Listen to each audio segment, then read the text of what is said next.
Tak. Skvět pád 60letého pána. Ano. Ano, prosím. Teď vám ukážu, jak se to dělá, aby člověk se snaží se stát a prostě nejde to. Takže vypnu vázání.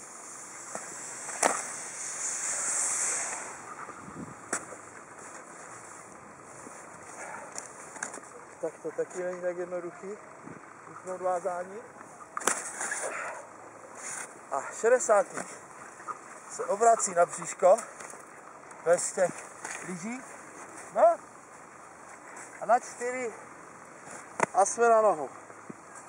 K tomu všemu nám samozřejmě pomůže tato zázračná hůlka, proto my jezdíme s jednou hůlkou, neboť pomocí ní my si odepneme lyže a pomocí ní držíme balanc neboli rovnováhu. A dokážeme jezdit i s jednou hůlkou. Tak, aby se vědělo,